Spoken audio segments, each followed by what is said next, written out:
নিস্তব্ধ এফডিসি, তারই মধ্যে সারা রাত্রি ধরে চলল রকস্টারের শুটিং। ধন্যবাদ চ্যানেল আই, ধন্যবাদ নাহিয়ান ইমন ভাই এত সুন্দর একটা ভিডিও আমাদের সামনে প্রেজেন্ট করবার জন্য, যেখানে চারিদিক পুরো সুনসান, কিন্তু রকস্টার টিম করে যাচ্ছে তাদের কাজ। মেগাস্টার শাকিব খান সেখানে উপস্থিত, তিনি শট দিচ্ছেন সারা রাত্রি ধরে। শুধু সারা রাত ধরে নয়, আগের দিন মানে যেদিন সারা রাতের কথা বলছি সেদিন সকাল 10টা থেকে শ্যুট শুরু হয়েছিল, পরের দিন শুটিং শেষ হয়েছিল সকাল 6টার সময়। একটানা 22 ঘন্টা এই মানুষটা কাজ করে গেলেন। ডেডিকেশন লেভেলটা চিন্তা করো।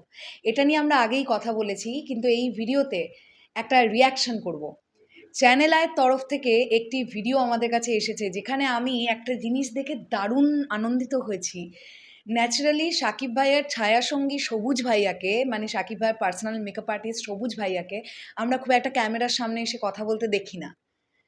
তো চ্যানেল আইতে সবুজ ভাইকে দেখতে পাওয়া গেছে এই পার্টিকুলার ভিডিওটাতে, এবং তিনি কি বলছেন রকস্টার নিয়ে সেটাও দেখতে পেলাম।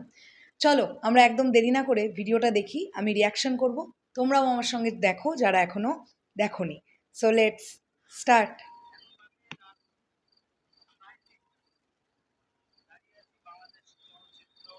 ওয়েট, একটু ভলিউমটা বাড়াবো।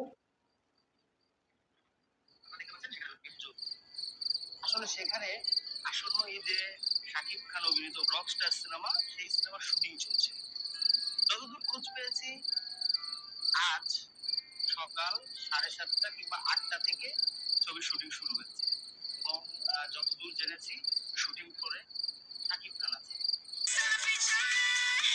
এর মাঝে তো অ্যাড চলবে,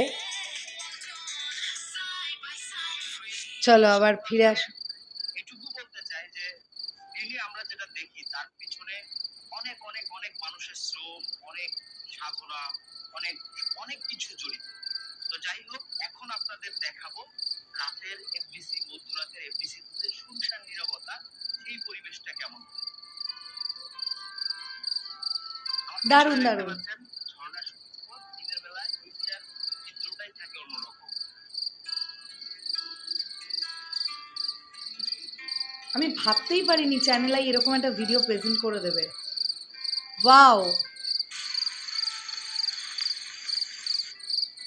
আমি এখন হাঁটছি এফডিসি শিল্পী সমিতি সংলগ্ন বাগানের সামনে দিয়ে। যখন এফডিসিতে বিভিন্ন অনুষ্ঠান থাকে, আপনারা নিশ্চয়ই দেখে থাকেন, এখানে নির্মাতা, শিল্পী, কলাকুশলী সবার উপস্থিতিতে এই জায়গাটা দমদম করে। কিন্তু এখন দেখুন শুনশান নীরবতা। এটাই হচ্ছে সেই আলোচিত সমালোচিত চলচ্চিত্র শিল্পী সমিতির অফিস, বুদবুদে অন্ধকার। এই সেই বিখ্যাত চলচ্চিত্র প্রযোজক সমিতি, এই সমিতিকে চলচ্চিত্রের মাদার অর্গানাইজেশন। এটা হচ্ছে আচ্ছা, ইমন ভাই একটা এফডিসি ট্যুরও করিয়ে দিয়েছে আমাদেরকে। রকস্টারের শুটিং হচ্ছে এখন প্রায় ভোর রাত।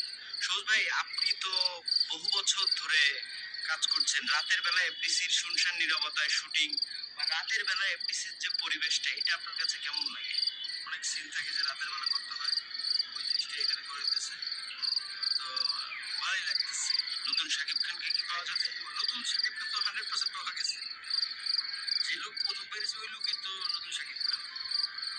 কিন্তু এই ছবিতে খুবই ডিফারেন্ট অভিনয় করতেছে ভাইয়া। Wow wow wow. সবুজ ভাই বলছে নতুন শাকিব খানকে তো অলরেডি পেয়ে গেছি, কারণ যে লুকটাতে উনি আসছেন সেই লুকটাতে তো আগে কখনো ওনাকে দেখাই যায়নি। আমার মনে হয় এই ধরনের ক্যারেক্টারেও ওনাকে আগে কখনো দেখা যায়নি।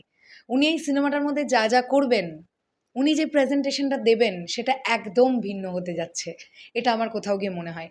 তো আমি থ্যাংক ইউ জানাবো আরও একটা স্পেশাল কারণে ইমন ভাইকে, এই এফডিসি ট্যুরটা করাবার জন্য। কারণ আমি বাংলাদেশ গিয়েছিলাম, তোমরা জানো, আনফর্চুনেটলি আমার এফডিসি পর্যন্ত যাওয়া হয়নি। তো আমি নাহিয়ান ইমন ভাইয়ের এই ট্যুরটা থেকে দেখে নিলাম এফডিসির ভেতরটা। এর পরবর্তী সময় যখন বাংলাদেশ যাব, ডেফিনেটলি আমি নিজে এফডিসি ভিজিট করব, আমার অনেক ইচ্ছে আছে।